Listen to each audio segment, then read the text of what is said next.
Okay, students. So today's now we are going to discuss some problems related with the electric flux, area vector and solid angle.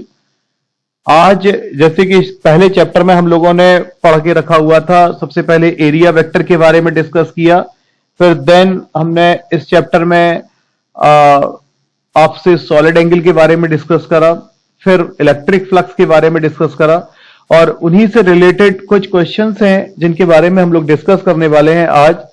एक question आपके सामने screen पर है जिसमें उन्होंने क्या रखा है, a cylinder is placed in a uniform electric field with it axis parallel to the field. जैसे आपने देखा कि एक कोई सिलेंडर है इस तरीके से, और ये जो सिलेंडर आपने देखा वो यहां एक इलेक्ट्रिक फील्ड में रखा हुआ है इस तरीके से ये, और electric field with it axis parallel to the field, जो जिस एक्सिस में इलेक्ट्रिक फील्ड है उसी एक्सिस में ये इस तरीके से रखा हुआ है। ये आपने जैसे देखा, तो हम लोगों को बतलाना है कि the total flux passing through the cylinder is zero. इस सिलेंडर से निकलने वाला जो फ्लक्स है वो क्या होगा, जीरो होगा। वैसे स्टूडेंट्स आपको पता है कि किसी सिलेंडर के तीन फेस होते हैं। जैसे मान लीजिए आपने देखा एक ये वाला फेस हो गया P, और एक ये आपने देखा Q, और ये दूसरा आपने देखा इस तरीके से एक सरफेस एरिया हो गया इस तरीके से। तो यहां पर हम लोग क्या करते हैं, ये इसका सरफेस एरिया वाला हमने ले लिया R। जैसे अगर हम लोग ये P हमारे पास में है, तो अगर हम लोग इस पे एक कोई एरिया वेक्टर लेते हैं तो आपको पता है कि एरिया वेक्टर का हमेशा कैसे काम करता है, normal to the plane outward. तो अगर ये मेरे पास में P वाला जो हम इसका प्लेन ले रहे हैं तो इसका एरिया वेक्टर इस तरफ काम करेगा। इलेक्ट्रिक फील्ड तो ऐसे दी गई है। और Q वाले की अगर बात करें तो इलेक्ट्रिक फील्ड हम लोगों की गिवन है, और यहां अगर हम लोग ये कोई छोटा सा एरिया वेक्टर लेते हैं तो इसका normal to the plane outward कहां होगा, इस साइड होगा। Normal to the plane outward ये इस तरीके से आपने देखा। और अगर सरफेस पर हम लोग कोई एक एरिया वेक्टर ऐसे यहां पे ले लेते हैं, ये एक छोटा सा एरिया वेक्टर कंसीडर कर लें तो ये normal to the plane outward यहां पे आप देखेंगे इस तरीके से, और इलेक्ट्रिक फील्ड तो आपको पता है किस तरीके से यहां पे दी गई है। तो अगर एंगल की बात कर लें तो यहां पे आप देखोगे कि पहले या हम लोग यहां पे बात कर लेते हैं कि total flux passing through the cylinder. यहां पे लिख देते हैं total flux passing through the cylinder. इस सिलेंडर से पास होने वाला, पासिंग थ्रू द सिलेंडर, और इस सिलेंडर से निकलने वाले अगर हम लोग टोटल फ्लक्स की बात करेंगे तो that is phi E is equal to, आपको मालूम है, closed integration vector E dot vector DS. ये इस तरीके से ऐसे आ जाएगा। अब जैसे कि आपको पता है कि सिलेंडर की तीन आपको मैंने दिखाया कि फेसेस हैं। एक जैसे आपने देखा P, तो आप देखेंगे vector E dot vector DS, ये P हो गया। और यहां पे दूसरा आपने देखा vector E dot vector DS, ये आपके पास में Q हो गया। और थर्ड आप देख रहे हैं vector E dot vector DS, ये आपके पास में क्या हो गया, R हो गया। ओके बच्चों, यहां अगर आप इस स्टेप में देखेंगे तो बीच में मैंने इंटीग्रेशन की एक सर्किल बनाया था जो क्या रिप्रेजेंट कर रहा था, क्लोज सरफेस इंटीग्रेशन। वो ये पूरे सिलेंडर के लिए था, लेकिन अब यहां पे अलग अलग कर रहे हैं कि इस फेस का अलग, इस फेस का अलग, और ये जो सरफेस है इसका अलग। तो अगर हम लोग P वाले की बात कर लें तो आपको पता है A dot B is equal to, जैसे ए बी कॉस थीटा होता है, तो P वाले में E और DS इनके बीच का एंगल कितना होगा, 0 डिग्री। तो जब हम लोग इसको ब्रेक करेंगे तो ये कितना हो जाएगा, E ds cos 0। और अगर Q वाले की बात करेंगे तो यहां पे आपको पता है कि ये एंगल कितना आएगा, 180 डिग्री। तो यहां पे Q वाले के लिए आप देखेंगे E ds cos 180। और जबकि यहां पे अगर आप देखेंगे तो ये म्यूचुअली परपेंडिकुलर होंगे। तो यहां अगर आप देखेंगे तो ये कितना हो जाएगा, E ds यहां पे cos 90। बच्चों जैसे कि आपको पता है कि cos 0 की वैल्यू कितनी होती है, 1, और ये E और ds का इंटीग्रेशन अगर आप देखेंगे S, cos 180 की वैल्यू -1, तो माइनस आ जाएगा, तो माइनस के ES हो जाएगा, और ये तो 0 हो जाएगा। ये कैंसिल होके यहां पर आपको देखने को मिलेगा कि phi e is equal to 0, जो कि हमें इस क्वेश्चन में यहां पर प्रूफ करनी थी, जिसमें इन्होंने क्या रखा था कि शो करिए कि जो टोटल फ्लक्स है किसी सिलेंडर से निकलने वाले फ्लक्स जो है वो क्या है, 0। तो हम लोगों ने यहां दिखलाया कि किसी सिलेंडर से निकलने वाला फ्लक्स यहां पर कितना आया, 0। ओके स्टूडेंट्स, देन फिर हम लोग अगले क्वेश्चन की तरफ चलते हैं। इस क्वेश्चन में एक फिगर भी है। पहले हम लोग इस क्वेश्चन का एक फिगर ड्रॉ कर लें तो ज्यादा बेटर होगा, और इस क्वेश्चन को हम लोग यहां पे समझते हैं। इस क्वेश्चन में जैसे एक फिगर दिया गया है, एक बोर्ड एग्जाम के लिए काफी इंपॉर्टेंट क्वेश्चन माना जाता है ये। इस टाइप के 2-3 क्वेश्चन अभी हम डिस्कस करने वाले हैं आपके साथ। जैसे ये एक्सिस है, इसको बहुत ध्यान से देखिएगा, एग्जाम में बहुत पूछा जाता है ये क्वेश्चन। जैसे हम लोग यहां पे इस तरीके से ये एक्सिस यहां पे ड्रॉ कर लेते हैं। ये आपने देखा कोई एक्स एक्सिस है, ये आपने देखा कोई वाई एक्सिस है, और ये कोई जेड एक्सिस है, और इस तरीके से ये ओरिजिन है।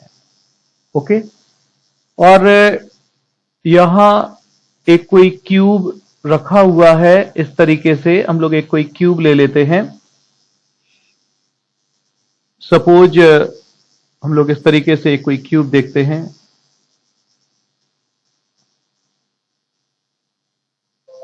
ये आपने देखा इस तरीके से एक कोई क्यूब है।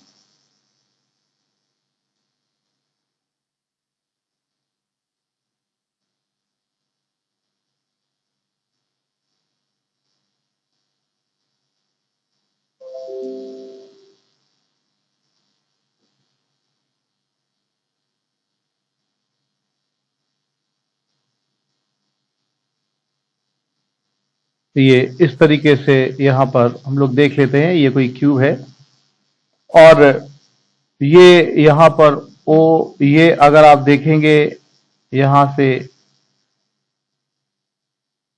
ये ए, ये साइड दिया गया है, और इस क्यूब की भी साइड यहां पर डिस्टेंस ये कितनी दी गई है, ये भी ए इस तरीके से गिवन है।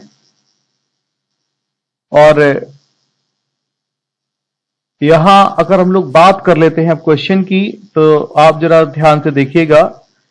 क्वेश्चन में इन्होंने क्या रखा है कि the electric field component in figure are E X is equal to, यहां पर थोड़ा सा आप करेक्शन करेंगे, अल्फा इसे ले लीजिए एक्स की पावर 1/2। ई वाई और ई जेड दोनों इलेक्ट्रिक फील्ड के कंपोनेंट कैसे हैं, 0 हैं। इन विच अगर आप देखेंगे अल्फा की वैल्यू यहां पर अगर आप देखेंगे वो कितनी दी गई है, 800 न्यूटन पर कूलम इंटू मीटर स्क्वायर दिया गया है। Calculate the flux through the cube, और अगर charge within the cube assume a is equal to 0.1 है। हमें सबसे पहले इस क्यूब से निकलने वाले इलेक्ट्रिक फ्लक्स की वैल्यू को फाइंड करना है, और फिर तुरंत ही हम लोगों को बतलाना है कि इस क्यूब ने अपने अंदर कितने चार्ज को इंक्लोज किया। तो स्टूडेंट्स, जैसे कि आप सामने देख रहे हैं, आपको जो दी गई है electric field E X is equal to, आपके पास यहां पे कितना दिया गया, अल्फा एक्स की पावर 1/2, जबकि E Y is equal to E Z is equal to आपके पास में क्या है, 0। तो ये चीज कंफर्म करती है कि जो इलेक्ट्रिक फील्ड है वो किस एक्सिस में काम कर रही है, केवल और केवल एक्स एक्सिस में इलेक्ट्रिक फील्ड यहां पे काम कर रही है, ओनली एक्स एक्सिस में। इस तरीके से अगर आप देखेंगे जो इलेक्ट्रिक फील्ड का डायरेक्शन होगा वो हमेशा कहां पे होगा, एक्स एक्सिस में, क्योंकि ई वाई और ई जेड कंपोनेंट इसके 0 दिए गए हैं। अल्फा यहां पे कितना दे दिया है इन्होंने, 800 न्यूटन पर कूलम इंटू मीटर स्क्वायर, इस तरीके से यहां पे दिया गया है। और इन्होंने क्या रखा है कि अगर इस क्यूब की जो साइड है a इज इक्वल टू, अगर आपके पास में दे दिया है 0.1 मीटर, तो मुझे सबसे पहले इस क्यूब से निकलने वाला टोटल फ्लक्स फाइंड करना है, और दूसरा मुझे इस क्यूब से कितना इसने चार्ज को इंक्लोज किया वो फाइंड करना है। स्टूडेंट, सबसे पहले आप यहां पे एक चीज समझिए कि इलेक्ट्रिक फील्ड जो है वो अलोंग द एक्स एक्सिस काम कर रही है। तो अगर आप ध्यान से देखोगे तो कोई अगर क्यूब है, आप प्लीज यहां पे ध्यान से देखिए, जैसे क्यूब का ये ऊपर वाला फेस है, इसका एरिया वेक्टर यहां काम करेगा, नीचे वाले का एरिया वेक्टर यहां काम करेगा, और जो 3D वाला है वो इधर काम करेगा, जेड वाला जो है, और एक जेड डैश में काम करेगा। तो आप देखोगे कि क्यूब के 6 एरिया वेक्टर में से, बहुत ध्यान से समझना, क्यूब के 6 एरिया वेक्टर में से 4 एरिया वेक्टर इलेक्ट्रिक फील्ड के साथ 90 डिग्री एंगल बनाएंगे। और जब वो 90 डिग्री एंगल बनाएंगे तो अभी 2 मिनट पहले जैसे मैंने आपसे क्वेश्चन डिस्कस करा था यहीं पे, उसमें मैंने आपको बताया था कि ई डी एस कॉस 90 होता है, कॉस 90 की वैल्यू क्या हो जाती है, 0। तो केवल और केवल क्यूब के 2 फेस ही, सपोज जैसे ये हम लोग क्यूब का लेफ्ट फेस ले लेते हैं, इसे हम लोग क्या ले लेते हैं, राइट फेस ले लेते हैं। क्यूब के केवल और केवल 2 फेस ही इलेक्ट्रिक फ्लक्स को कंट्रीब्यूट करेंगे। मैं आपको एक बार फिर से यह चीज समझा दूं कि अगर कोई क्यूब है और आपको पता है कि इस क्यूब में इलेक्ट्रिक फील्ड कहां काम कर रही है, अलोंग द एक्स एक्सिस काम कर रही है, तो आपको पता है कि क्यूब के 6 फेस होते हैं, 2 एक्स एक्सिस में होंगे, 2 वाई एक्सिस में होंगे और 2 जेड एक्सिस में होंगे। तो आपको यहां पे एक चीज देखने को मिलेगी, जो मेरे पास में एक्स एक्सिस में है वो तो इलेक्ट्रिक फ्लक्स को कंट्रीब्यूट करेंगे, क्यों करेंगे मैं अभी डिस्कस कर रहा हूं मैं आपके साथ में, लेकिन जो वाई एक्सिस में या जो वाई डैश एक्सिस में है वो इलेक्ट्रिक फील्ड के साथ कितने डिग्री एंगल बनाएगा, 90 डिग्री एंगल बनाएगा। और जो जेड में या जेड डैश में है वो भी आप देखेंगे एक्स एक्सिस के साथ में इलेक्ट्रिक फील्ड है तो उसके साथ में वो भी 90 डिग्री एंगल बनाएगा। केवल और केवल मेरे पास में 2 फेस इसलिए इलेक्ट्रिक फ्लक्स को कंट्रीब्यूट करेंगे, उसका कारण है, जैसे मान लीजिए राइट फेस है तो इसका एरिया वेक्टर अगर हम लोग बात करेंगे कि इसका एरिया वेक्टर कहां काम करेगा, तो आप देखोगे कि इसका एरिया वेक्टर अगर हम लोग ले रहे हैं एस, तो वो यहां पर एस डैश ले लीजिए, बल्कि मैं तो ये कहूंगा इसका एरिया वेक्टर यहां पे एस डैश ये इस तरफ काम करेगा, और लेफ्ट फेस का अगर एरिया वेक्टर अगर हम लोग यहां पे इसको एस ले लेते हैं तो वो कहां काम करेगा, इस तरफ से काम करेगा। तो एक राइट फेस वाला 0 डिग्री एंगल बनाएगा, जबकि लेफ्ट फेस वाला 180 डिग्री एंगल बनाएगा इलेक्ट्रिक फील्ड के साथ में, जबकि वाई और वाई डैश एक्सिस में जो दोनों हैं मेरे पास में वो 90 बनाएंगे, जेड और जेड डैश वाला भी 90 बनाएगा।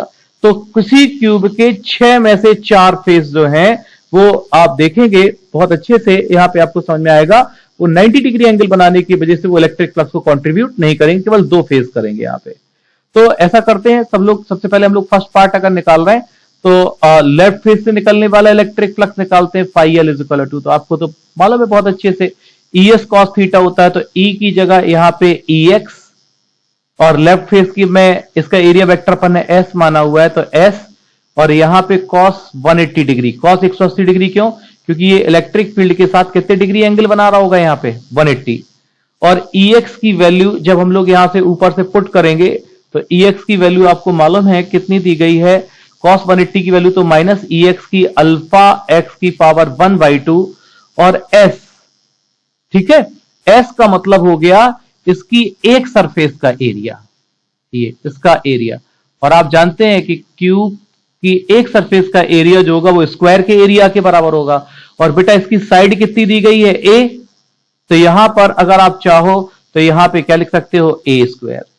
और सबसे बढ़िया बात इंपॉर्टेंट जो मैं बताने जा रहा हूं, माइनस के अल्फा, आप ये देखिए कि ओरिजिन से लेफ्ट फेस की डिस्टेंस कितनी है, ओरिजिन से लेफ्ट फेस की डिस्टेंस है ए, तो यहां पर इस x की जगह हम लोग क्या पुट करने वाले हैं, a की पावर 1/2 इंटू ए स्क्वायर, और जैसे आपको पता है कि प्रोडक्ट में स्क्वायर ऐड हो जाती हैं, तो यहां पे आप देखोगे माइनस के अल्फा a की पावर ये कितना हो जाएगा 3/2, सॉरी 2 2 4, 5/2, 3/2 नहीं होगा, ये कितना हो जाएगा 5/2। इस तरीके से ये लेफ्ट फेस से निकलने वाला फ्लक्स निकाला।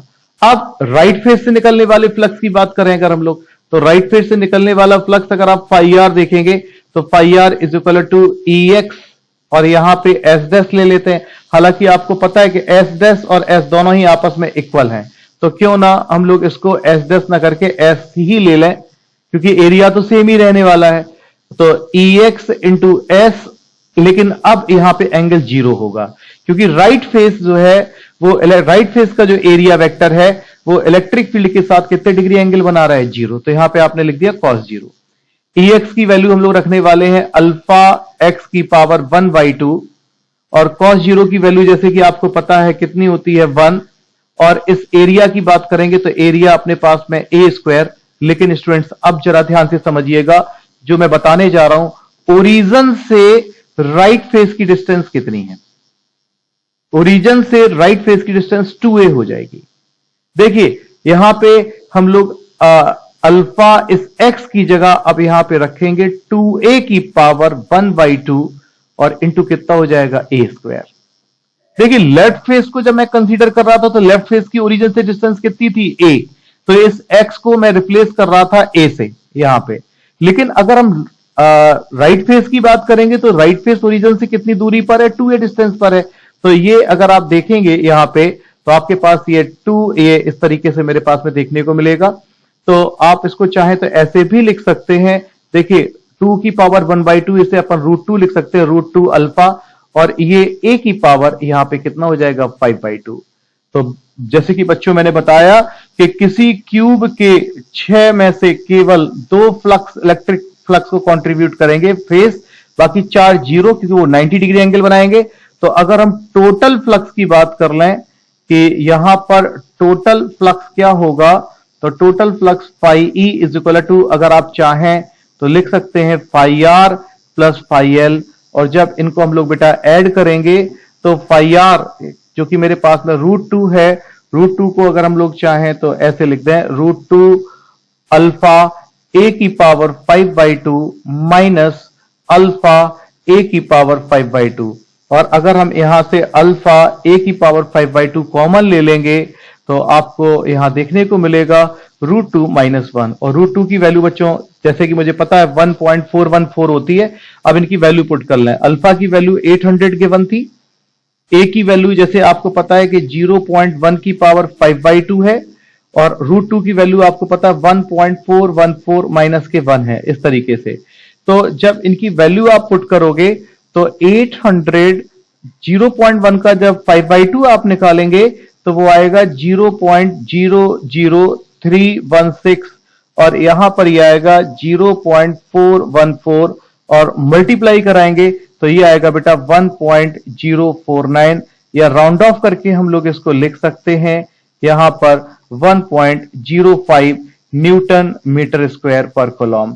तो आपने देखा कि इस क्यूब से निकलने वाला इलेक्ट्रिक फ्लक्स कितना है, 1.05 न्यूटन मीटर स्क्वायर पर कूलम। ओके, अब इन्होंने सेकंड पार्ट में यह भी पूछ के रखा हुआ था कि इसने अपने अंदर कितने चार्ज को इंक्लोज करा हुआ है।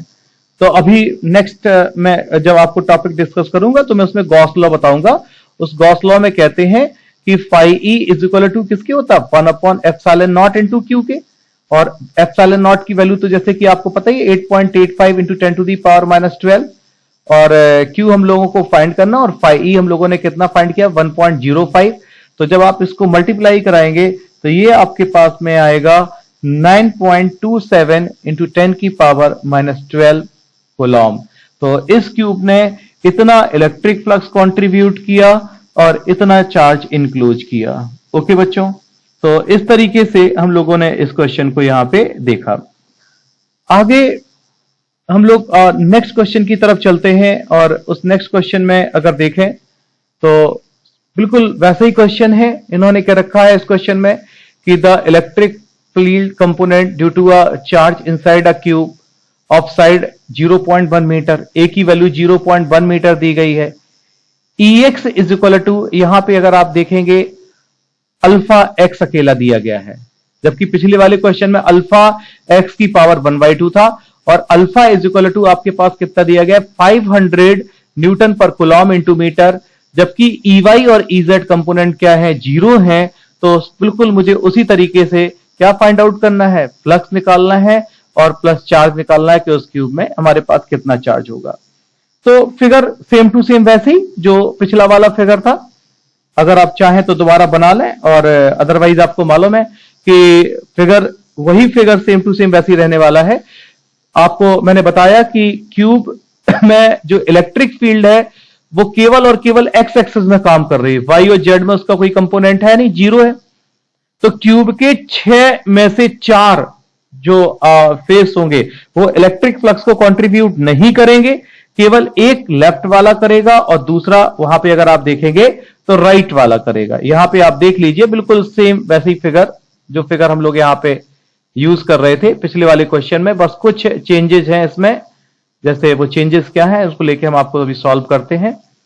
यहां ये अल्फा की वैल्यू यहां पर आपको दी गई है यहां पे 500, और ये अल्फा एक्स दिया गया है, और ये वैल्यू यहां पे आपको दी गई है 500 न्यूटन पर कूलम इंटू मीटर। यहां पे इस तरीके से कहा है उन्होंने। EY और EZ कंपोनेंट 0 है, और A की वैल्यू यहां पर जो साइड दी गई है वो 0.1 मीटर ही साइड दी गई है। सेम क्वेश्चन, और इसमें भी हम लोग जैसे सॉल्व कर रहे थे, सबसे पहले हम लोग कैसे बात कर रहे थे कि इसका लेफ्ट फेस क्या होगा, राइट के लिए हमारे पास में फ्लक्स कितना होगा, ये चीजें हम लोग यहां पे निकालेंगे। सबसे पहले बच्चों यहां पे हम लोग देखते हैं फाई एल बोले तो इलेक्ट्रिक फ्लक्स ये लेफ्ट फेस से, तो phi L is equal to यहां पे अगर आप देखेंगे तो EX into S into cos 180 180 degree. EX की वैल्यू अगर आप देखेंगे कितनी दी गई है मेरे पास, अल्फा इंटू एक्स, और एस एरिया आपको पता है as usual A square, cos 180 की वैल्यू -1, और यहां पे जब रखेंगे तो माइनस अल्फा, और यहां पे एक्स। देखो लेफ्ट फेस कितनी दूरी पर है हमारे पास में ओरिजिन से ए, तो ये भी ए हो जाएगा, तो ए और एक और ए आ जाएगा, तो ये अगर आप देखेंगे ये मेरे पास कितना हो जाएगा, माइनस के अल्फा ए क्यूब। ये लेफ्ट फेस मैंने निकाल लिया।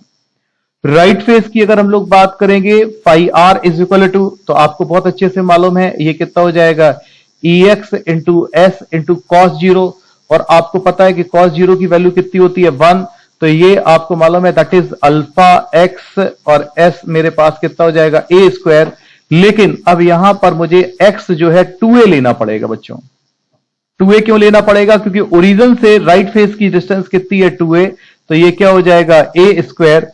तो इस तरीके से अगर आप देखेंगे ये मेरे पास जब मल्टीप्लाई कराएंगे तो ये कितना हो जाएगा, अल्फा इंटू 2a क्यूब। और अगर हम लोग बात कर लेंगे कि टोटल फ्लक्स कितना होगा यहां पर, तो टोटल फ्लक्स की अगर बात करेंगे तो टोटल फ्लक्स मेरे पास में इलेक्ट्रिक फ्लक्स होगा phi E is equal to phi R और प्लस फाई एल। और फाई आर अगर आप देखेंगे alpha into 2a cube minus के अल्फा इंटू ए क्यूब। तो आप देखेंगे जब सब्ट्रैक्ट करेंगे तो यहां पे अगर आप देखेंगे तो अल्फा और ये कितना हो जाएगा ए क्यूब। तो जब वैल्यू पुट करेंगे तो अल्फा की वैल्यू कितनी दी गई 500, और ए क्यूब मतलब ये 0.1 का क्यूब ये ऐसे दिया गया है। तो ये यहां पर आप देखेंगे जब मल्टीप्लाई करके हम लोग इसका आंसर फाइंड आउट करेंगे तो आपके सामने ये आंसर आएगा 500, और ये कितना हो जाएगा 0.001, और यहां पे आप देखेंगे आंसर आपके पास आएगा 0.5 न्यूटन मीटर स्क्वायर पर कूलम। यहां पे ये हम लोगों ने इलेक्ट्रिक फ्लक्स देखा। अब चूंकि हम लोगों को चार्ज फाइंड करना है किसने अपने अंदर कितने चार्ज को इंक्लोज किया, तो यहां पे जब हम लोग गॉस लॉ लगाएंगे सेकंड पार्ट के लिए, तो आपको पता है गॉस लॉ लगाने पर phi E is equal to कितना हो जाएगा 1/एप्सिलॉन नॉट इंटू क्यू, या Q is equal to phi E into epsilon naught. तो यहां पे आप देखेंगे 0.5 और यहां पर 8.85 इंटू 10⁻⁻12, और जब इसका मल्टीप्लाई कराएंगे तो आपके पास आएगा 4.425 इंटू 10⁻⁻12 इतने कूलम। तो आप देखेंगे इस तरीके से इसने अपने अंदर कितने चार्ज को इंक्लोज किया, इतने चार्ज को इसने अपने अंदर इंक्लोज किया। तो स्टूडेंट्स आज हम लोगों ने देखा गॉस लॉ से रिलेटेड कुछ क्वेश्चंस, गॉस लॉ से नहीं, इलेक्ट्रिक फ्लक्स से रिलेटेड क्वेश्चन। नेक्स्ट वीडियो में हम आपके साथ डिस्कस करेंगे गॉस थ्योरम और उसके एप्लीकेशन। तब तक के लिए गुड नाइट। नेक्स्ट वीडियो में आप हमारे साथ बने रहें।